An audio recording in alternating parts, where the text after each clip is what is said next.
A year ago this week, UnitedHealthcare CEO Brian Thompson was gunned down in front of a Midtown Manhattan hotel. His accused killer, Luigi Mangione, appeared in court this week. On this week's episode, we're going to use Luigi's own words to try and figure out, is this a revolutionary who was trying to fix a broken system? Or was he just a toxic narcissist looking for attention?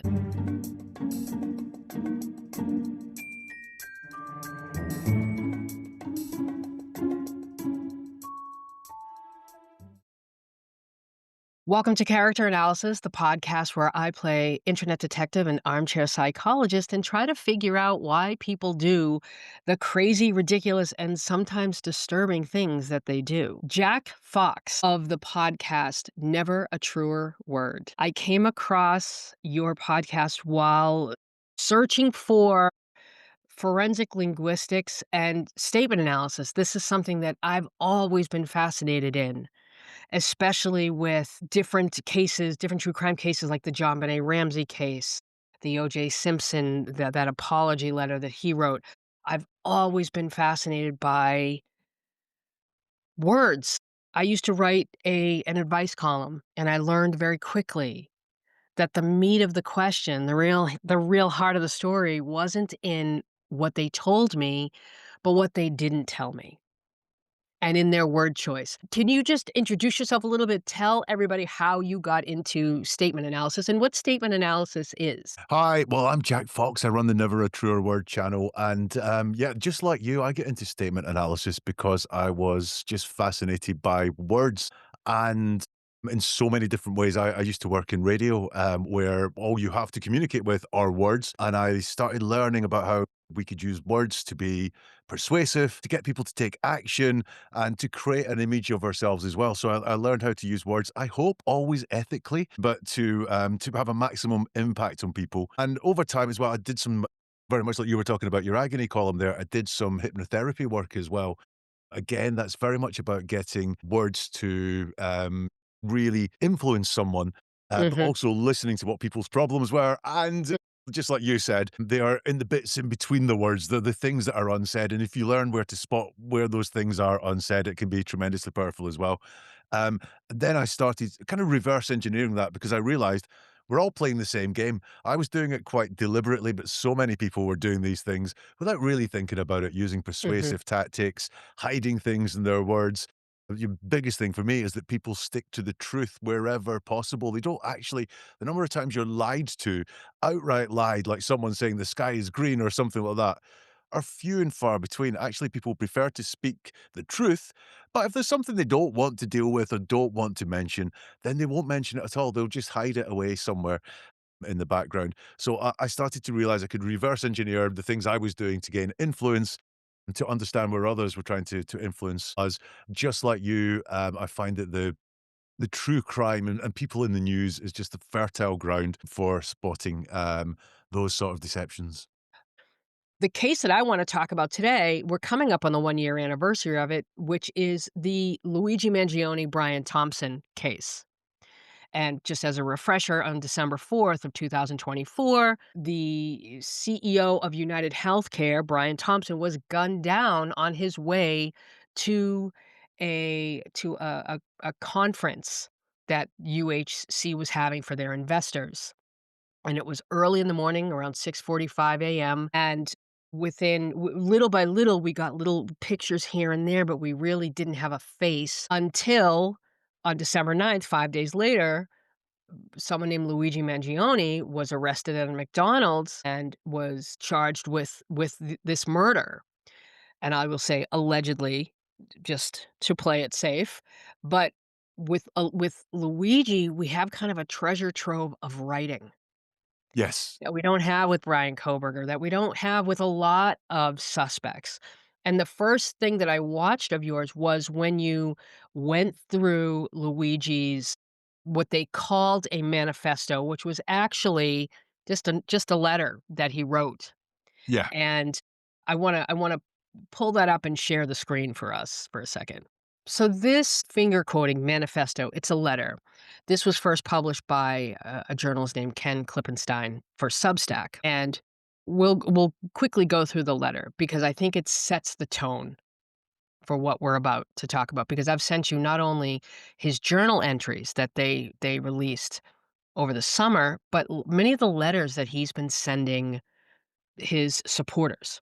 Yeah. So the letter starts off to the feds. I'll keep this short because I do respect what you do for our country.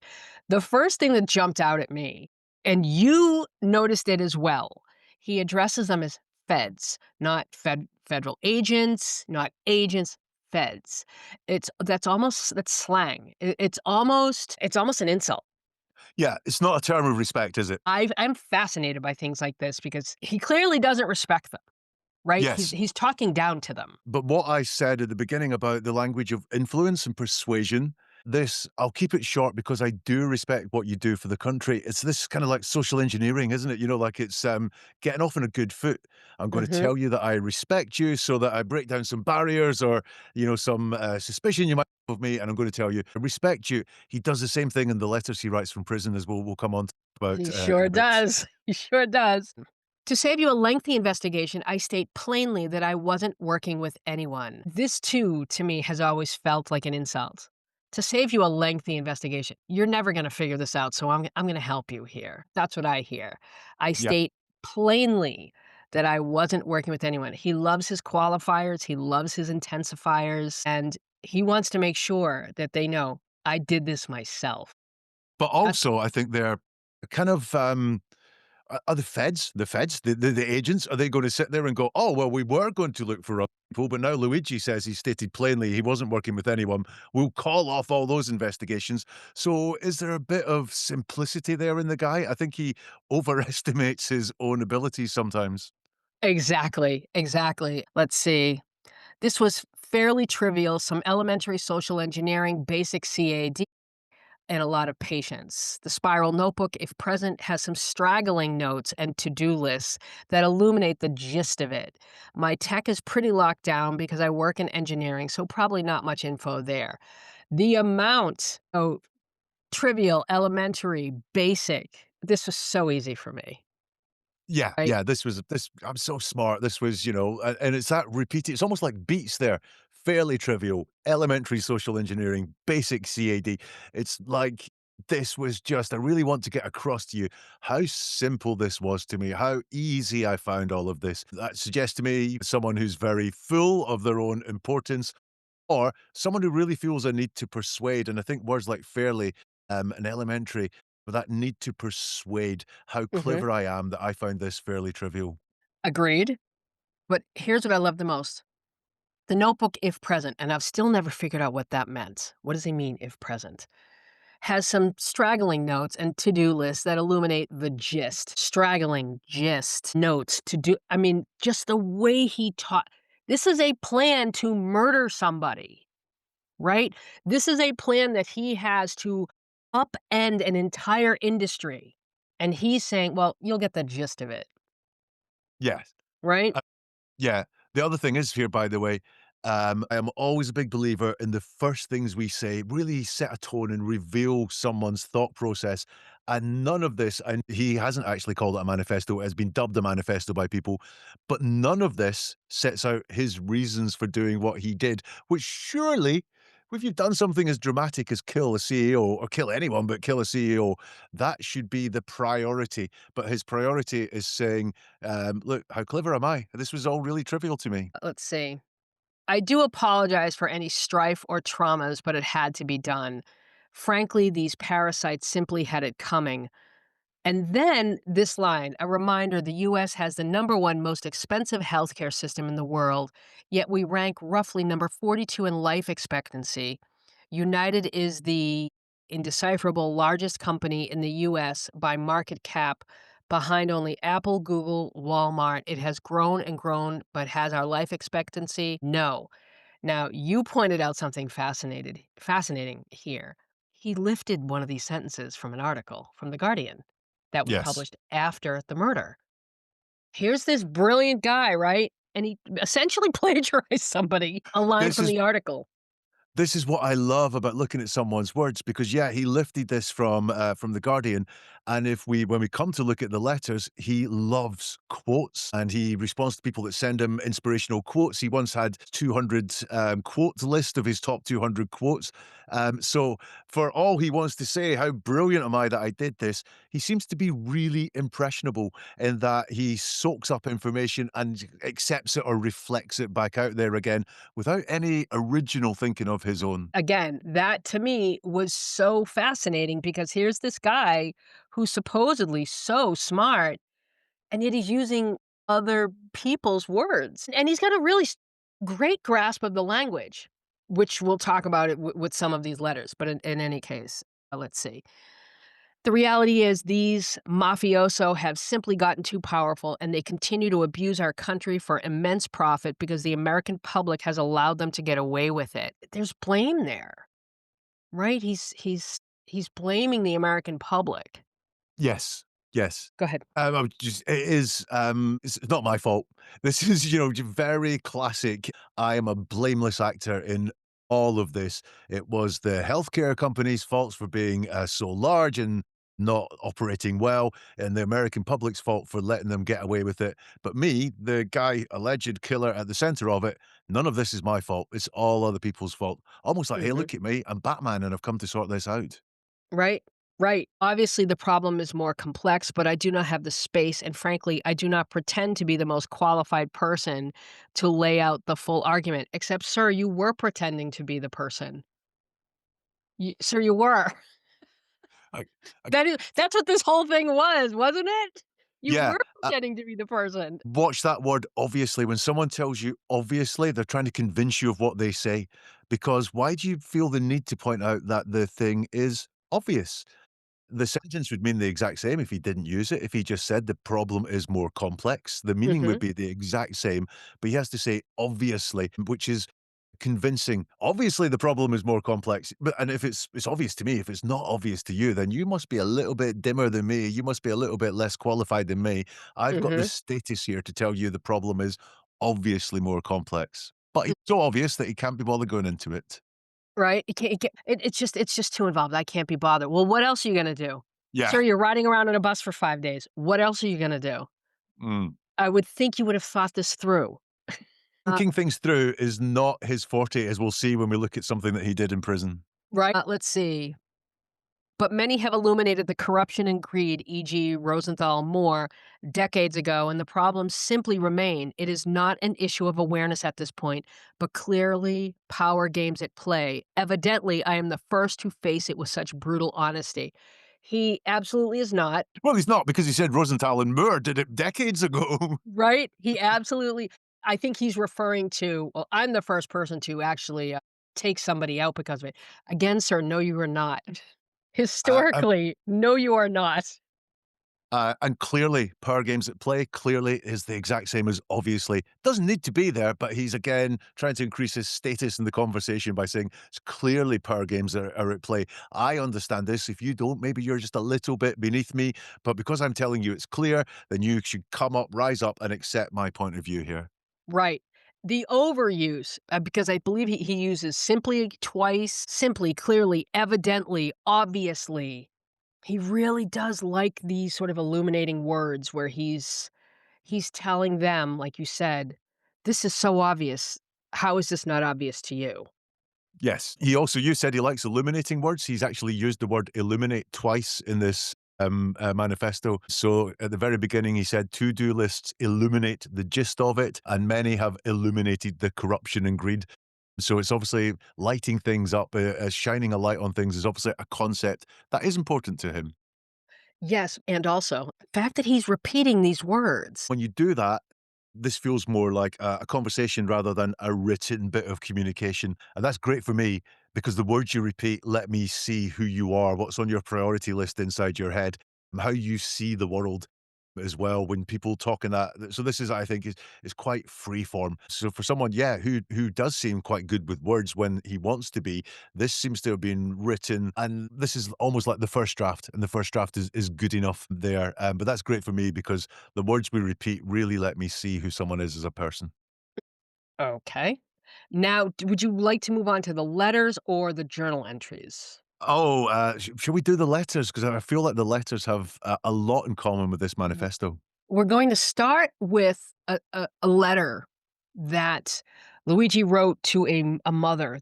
I'm gonna read this letter, and then I'll tell you what my original thoughts were.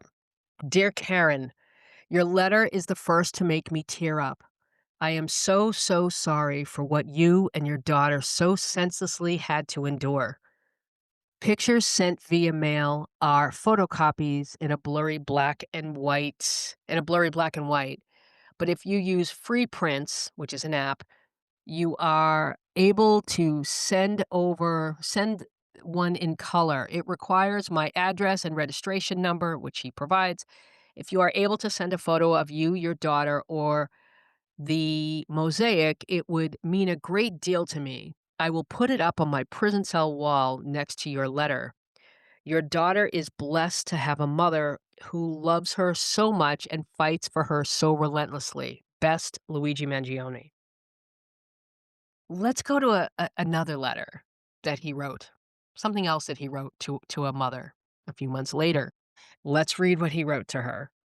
"Tanya, your story was gut-wrenching and senseless. I use that word deliberately. Your detail about missing the developmental window highlights it exactly. Regardless, Hudson is so lucky to have a mother who cares for him so much." That's almost word for word what he wrote to the other woman. And Yes, this it is is. when I read the first letter to Karen, I even wrote about this. When I read that first letter to Karen, I said, this is fake. This is so inauthentic. I don't know if this is scripted. I don't know what the story is here. It's obviously his handwriting. He didn't write this. Something felt off. And then I saw this one, and I'm like, "Oh my god." It's he's following the same format, right? When Yeah. talking to these mothers. It's very much like the manifesto one as well. I wrote down charm. The first paragraphs are an attempt to charm, because they're full of thanks and compliments, but it's usually just mirroring back what they've said. So it's not there's no original thought in there whatsoever. It's like a mirror back. Um, and he gives some sort of validation to the person that has sent in the letter. It feels manipulative to me. It feels Performative. like it's a tactic that he uses. I talked about social engineering earlier, Mhm, and this is something that he seems to do at the start of every letter, which is it's all about the person receiving the letter. It's some mhm, validation, it's some charm, it's saying what a great person they are, not for writing to him, but for what a good mother they are or something like that. mhm. In this Tanya one, it is so inauthentic. Your story was gut-wrenching and senseless. I use that word deliberately. Your detail about missing the developmental window highlights it exactly. It's just parroting words back. One way to really get people on your side is to repeat what they say, so Mhm. that you really get across the sense of you've listened to them and that you agree with them. And that's what I think is going on here with his letters. Here's what I see in these letters, and especially in the letters, and I sent you a number of them. He is very chameleon-like in that he knows exactly who these people want to see, and that's who he shows them, Yes. right? That's who he Yes. shows them. Yeah. It's that reflective thing back, which is I know exactly why you're writing to me. I know Mhm. what you want to hear from me, and I want to try and build rapport and build connection with you through giving you Right. and we don't know the letters that were written to him to get those responses, but it's really easy to tell from them. I'm just Mhm. giving you back. If you say you had a hard time through X, I'm going to say it sounds like you had a terrible hard time through X, and that's Mhm. going to like strike with people. So I think it is very, very manipulative. It's like turning on a charm. He also has the flip side here. He is so easily influenced because he seems to just take all these quotes and go, "Yeah, I'm gonna add that to my repertoire," like, it sounds like a good quote, so I'm gonna take that in and I'm gonna build that out. So I think he's also easily influenced as well, and he talks about books changing his thinking and so on. Mhm. So I think he is both tries to be very influential in a sleazy, inauthentic, insincere way, but he Mhm. is also easily influenced himself. He's kind of like I mean, when you get from all of that, who is the real Luigi? Where is the real Luigi? It's Yes. hard to get to that beyond all of this, how easily influenced he is. Mind you, maybe again that he's just saying he likes the quotes just to strike up a rapport and just mirroring back what people want to hear. Now we're gonna head into the journal entries. What I will note, obviously, is the stark difference in voice and Yes. tone. Yes. So we're gonna read those now. So over the summer, when this very large document came out that really that for me changed this case because it revealed things like he had chewed gum in his backpack, which to me just felt like he's just handing them his DNA. But along with the little things that we learned in this document were these journal entries that I felt were very, very interesting.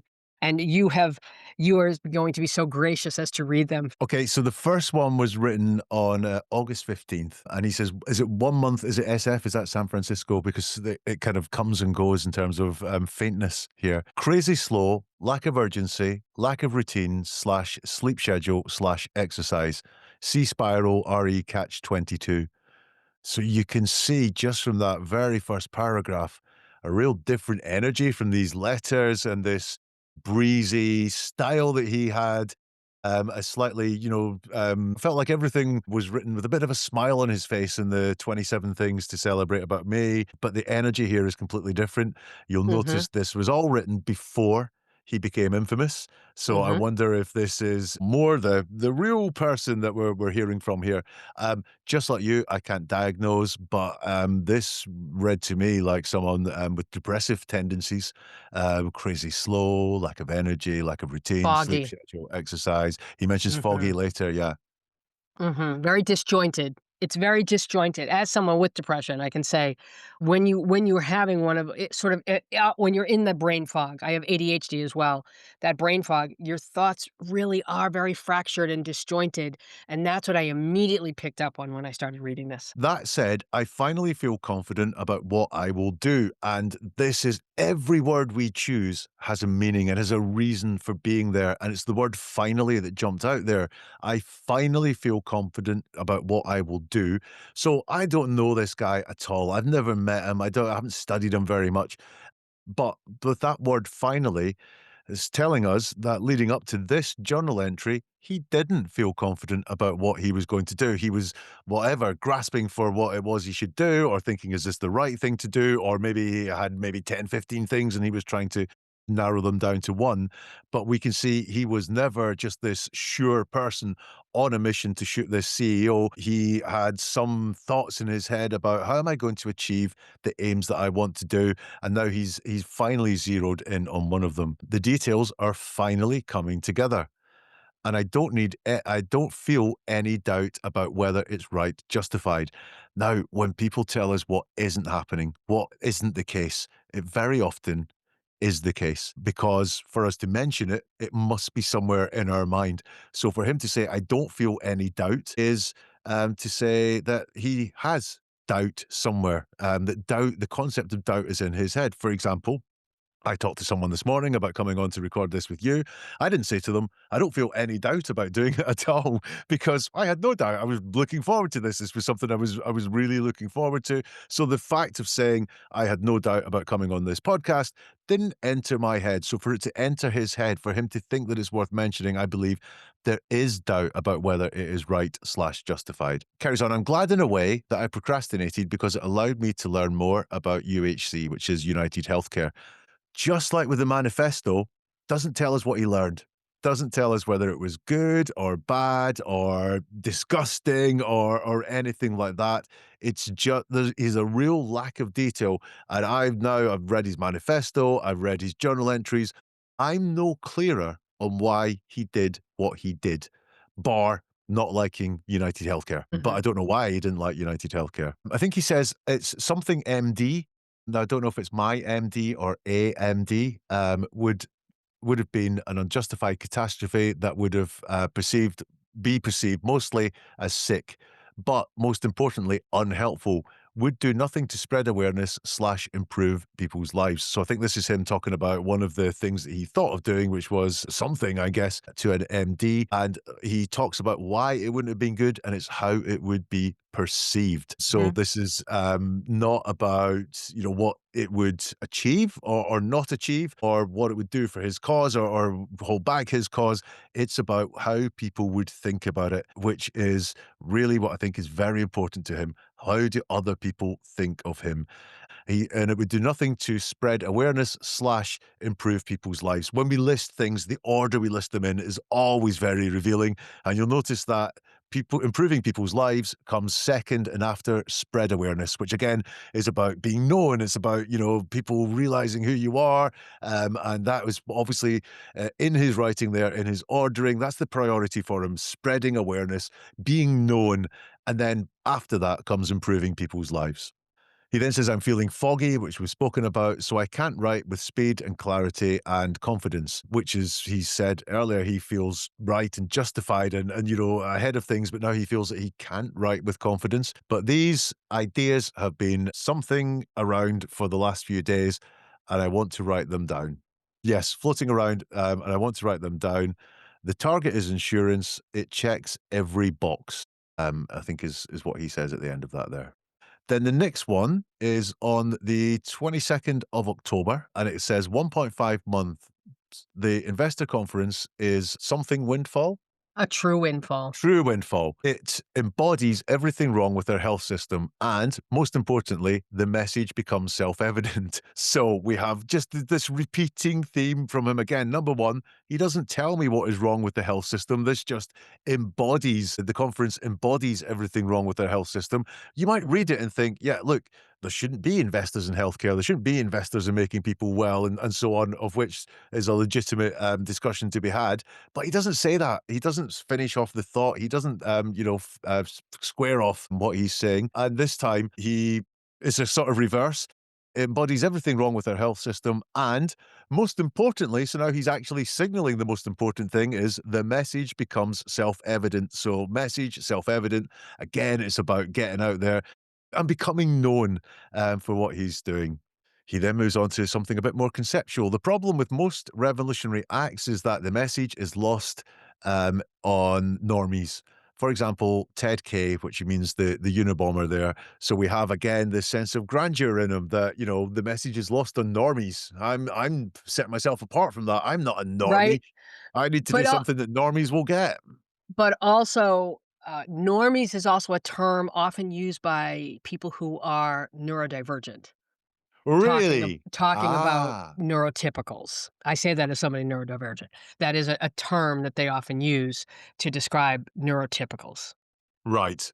Interesting. And then he talks on for Ted K, makes some good points on the future of humanity, but to make his point, he indiscriminately mail bombs innocents. Normies categorize him as an insane serial killer, focus on the act and atrocities themselves, and dismiss his ideas. So again, Ted wasn't good enough because people just thought he was a bad person and didn't become famous for his thinking, for his thoughts. Most importantly, by committing indiscriminate atrocities, he becomes a monster, which makes his ideas those of a monster. And again, we've just got this perception. This is all about him thinking about what is the perception going to be here? It's not Mhm, what is this going to achieve? What am I going to do with this? Or how is it going to make the world a better place? It's how is it going to be perceived? What are people going to think of me afterwards? So yeah, it makes his ideas those of a monster, no matter how true. Um, he crosses the line from revolutionary anarchist to terrorist. Sorry, his mhm, Luigi, could you write Nita next time? The worst thing a person can be. Again, the worst thing a person could be is how they are seen in his values system there, mhm. not what you do, which I think most of us would think that's really how people should be judged is by their actions. He's thinking it's how you are perceived. This is a problem with most militants that rebel against. They commit an atrocity either whose horror outweighs the impact of the message, or whose distance from the message prevents something from connect. Maybe that's normies again, presents normies from connecting the dots. Again, it's just the same old thing. It's all about how people will perceive him. Consequently, the revolutionary idea becomes associated with extremism, incoherence, or evil. An idea that no reasonable member of society could approve of. Rather than win public support, they lose it. The revolutionaries acting are actively counterproductive. I'm guessing that might be there. So let's say you want to rebel against the deadly funded health insurance cartel. Now, this is again, he's not explaining how he is acting or thinking. He's moved this into you. Let's say you want to rebel against these. So he's still not quite letting us in on what he thinks about. Do you bomb the HQ? No, bombs equal terrorism. Such actions appear unjustified anger of someone who simply got sick, has bad luck, and took their frustrations out on the insurance industry while recklessly endangering something employees. I think blameless, somethingless employees. Countless. It looks like Countless countless. employees, right.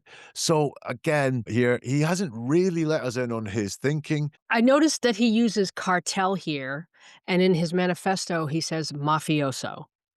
So he's using these very specific terms, these organizations, these sort of illegal organizations when describing these industries, which I don't necessarily disagree with. I'm just saying it's his word choice is interesting. Yes. I don't know if this was ever backed up or not, but I remember reading at the time that there was something that he had, was it back surgery or something like that? And people speculated that actually his anger against insurance companies maybe because he had this back surgery and it really affected him. And I think health insurance might have been involved around that. And what that would suggest to me is if that was true, he really could just be someone who got sick, had bad luck, and took the frustration out on someone else. So all this grandiose rebelling and revolutionary acts and militia, he's worried that it will be seen as someone who got sick and had bad luck, which could be projected onto him from what has happened. So Mhm. he, for me, feels the need to dress it up as a revolutionary act, the militant actions, but it's really about how this guy is seen. He's an heir to a massive fortune. Money was not an issue, so insurance was not an issue, and his family works in healthcare. So this was not he wasn't able to get the proper treatment. He was able to get the best. Strange blood. Mm, What do? You whack the CEO at the annual parasitic bean counter convention. It's targeted, precise, and doesn't risk innocence. Most importantly, the point becomes self evident. He just is telling us here what he wants to be, which is well known for this action. It's not right? about, most importantly, the world will change. No, no. Most importantly, the healthcare system will be better regulated or run itself better. No, the point will become self evident. I still don't know what the point is, though. The point Mhm. is made in their news headline: Insurance CEO killed at annual investor conference. It brings to light the event itself, or a bunch of suits from JP Morgan and Morgan Stanley. There, okay, he's starting to make some things there, but I still don't really get the point. Meeting at a fancy MIC conference to discuss growth rates and MLR of a company that literally extracts human life force for money. Is it life force? Yes. Human life force for money. Yes. It conveys a greedy bastard that had it coming. Members of the public can focus on greed on the event, though through reasonable, acceptable discussion. Finally, the hit is a real blow to the company financials. And this is a cracker for me. All those analysts and institutional investors who came to be wooed by insurance execs, the opportunity is snuffed out. Perhaps the investors go elsewhere. It becomes a hot topic, perhaps best to invest elsewhere, and let them cool off. Only perhaps. So even in this really thought through scheme that he's really confident about, he thinks that perhaps the investors will go elsewhere, but really the consequences to him of that sort of thing, they're pale into insignificance between just people understanding him, thinking about what his point was, thinking about what a guy he is leading this revolutionary charge. Also interesting is he says the target is insurance because it checks every box. One thing to be really clear is when this plan was in formation, it didn't start with he didn't choose the target first. He chose the plan, then the target, which should tell people this really wasn't about our corrupt healthcare industry or the US's corrupt health. It really wasn't about that. Yeah, This was about how do I make a statement? I fully believe this kid wanted to get caught. He was sitting in a McDonald's for 30 minutes. He rode around in a bus for 5 days when he had thousands of dollars on him and he could have escaped. He had such a masterful escape plan from New York City, and yet he sat on a bus for 4 days when he could have gone anywhere. Why? Because he yeah. wanted to get caught. And let's just take that back a little bit. So the target is insurance. It checks every box. So what he's saying there is he had boxes he needed ticked. But what were those other boxes? Was it was it Mhm. I want to make the world a better place? Or was it I want to make Luigi famous for doing something, for taking a stand somewhere, doing a brave and dramatic act and making a statement? Was that what those other boxes were? It certainly, from everything he's written there, feels like that. Everything this kid writes, everything, it's all ego. It's all about he needs everybody to like him. He needs everybody to see him in a certain way. He portrays himself in a certain way depending on who he's talking to. This is not a revolutionary. I really wanted to believe that he was, but over time, especially when I found out he left chewed gum in his backpack, like, Um, bro, just give him your DNA. He yeah, wanted to get caught. He wanted to be the face of this. it's like, if you think about it conceptually, he mentions the Unabomber there, and I think there's part of him that wants to pull off something better than the Mhm. Unabomber did in his head there, Right. which again is ego. No matter who you're trying to outdo, there's still an element of ego in there. He couldn't. It wasn't enough to do it. He had to be known to do it as well. He was trying to model himself after somebody who was making a statement about society.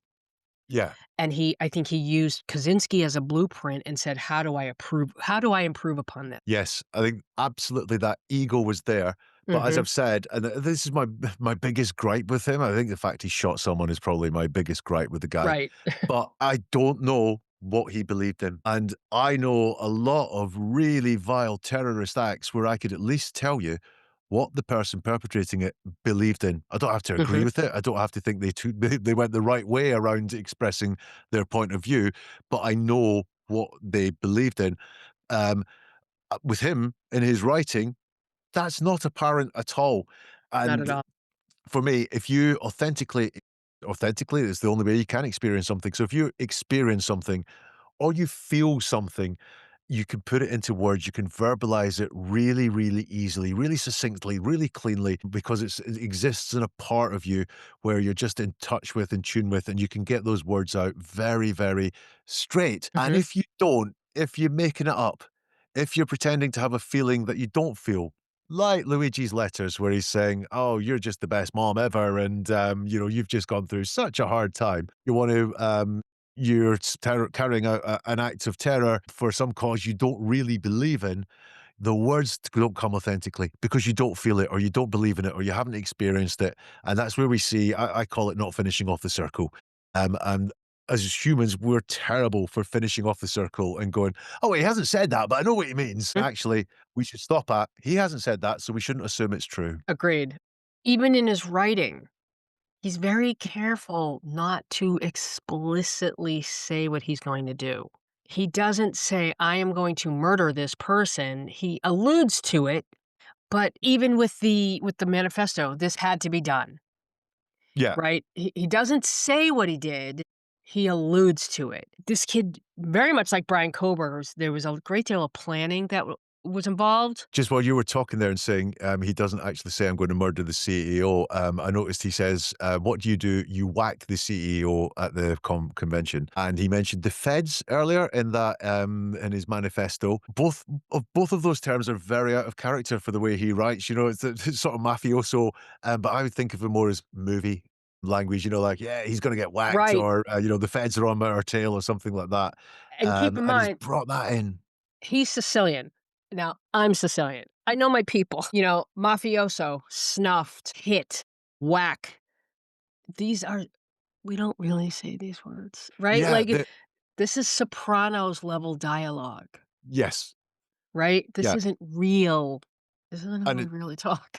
it's not everywhere through his writing as well, like, he doesn't use a lot of slang terms or, these sort of more, I'm gonna call them street terms for want of a better phrase. I really do understand that these are words from movies and not words from real people talking Right. about people getting mad. Right, they're words from Uh, movies. but he's bringing them in, I think, to sound a little bit cool, a little bit casual about the whole thing, but they don't exist.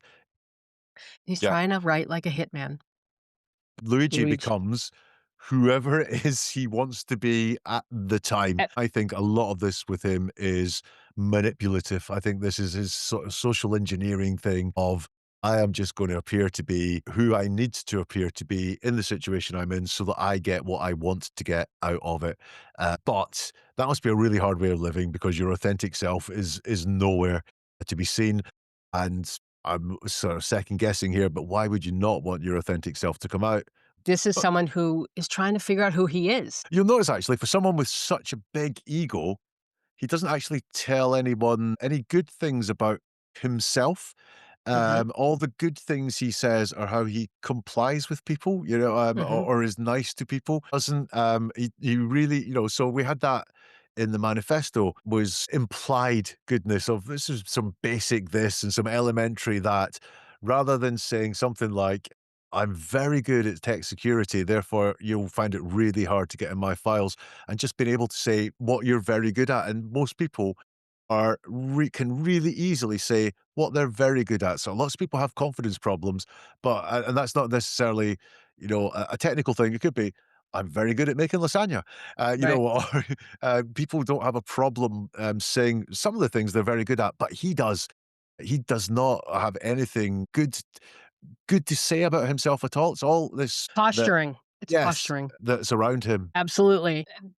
This has been again, I was so looking forward to this. This is fascinating to me. Your podcast can be found on YouTube, Spotify. It's Never a Truer Word from Jack Fox.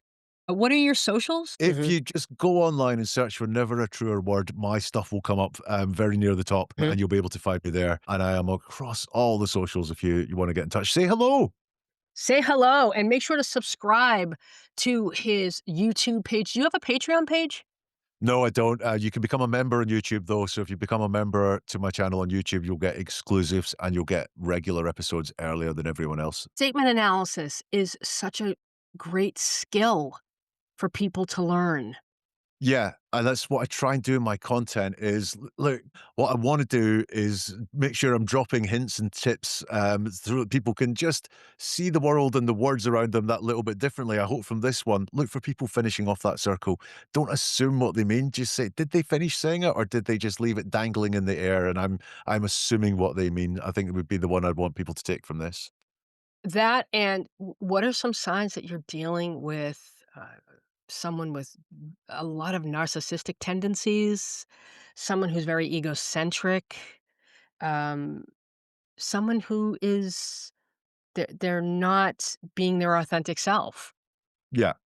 I think you get a lot of that from what someone actually says. Mhm, Do they, look at that flannel at the beginning of all the letters that he writes. There's nothing about him in there whatsoever. mhm, Um, so it's a really interesting one because, you think the narcissists, the most important thing to themselves is them, but the mhm. flannel is all about other people, but that's to make them look good. I can tell, you can tell, he didn't care when the first paragraph of all those letters is inauthentic. There's nothing in there that really says, "I get and understand you." It's just mirroring back. Women are especially good at this, right? They Mm, will read that and they'll go, I've got a feeling about this. Oh, I don't like this." And then mhm. what everyone, but women are also bad at doing though, on the back of that is going, "Oh, I'm just acting on instinct." And, actually there's nothing there that, that rationally I shouldn't be taking offense at that. Yeah, you should. We talk about that quite a bit with Dylan Mortensen of the Idaho 4 case. People say, "Well, I don't understand why she didn't call 911," and I try to explain, you need to understand how women are conditioned. Our intuition is infallible. Always listen to your intuition, but society doesn't want us to do that. "Oh, you're being crazy. You're being paranoid." Oh, they don't want us relying on our intuition, and so what ends up happening is we start saying, "Oh, well, maybe I should give this person a chance. Oh, maybe I'm just being silly." We're Yes, conditioned that way. I heard you. I heard that episode of your podcast, and I thought a couple of things on that one actually, which is number one, she didn't want to be a burden. Mm, What happens if I call the police out and two cop cars turn up and I be stupid blonde girl? I'm just going to feel like such a ditzy person who's mhm, wasted all the time, and mostly men are going to make me feel like that side. You're very, very small. I think the other thing is that the people who are doing all those comments about her, either they were students a long time ago and have forgotten what it's like to be a student, or have never been students like that whatsoever.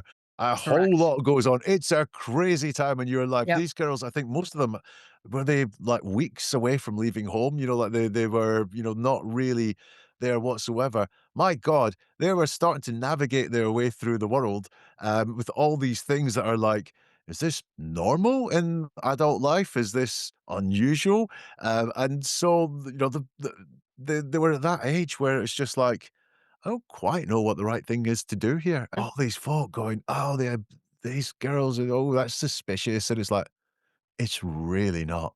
It's it's not at really, all. really not. It's not at all. Jack, thank you so much for this. I am so thrilled to talk to you. I am a big fan of your podcast and your content. If you have any questions for Jack, is there a way that they can contact you? Search Never a Truer Word online. You will find an email address for me there, which is info@neveratruerword.com. But it's much easier to search because it's long to write. And drop me an email, and I certainly will reply to you.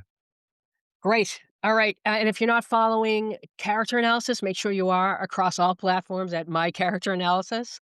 Make sure to join the newsletter. Go to mycharacteranalysis.com, join the newsletter because you'll get, I'm an ambassador for certain products. I'll be sending out discount codes for those products. You'll get bonus content in the newsletters, as well as notifications of upcoming episodes and new content.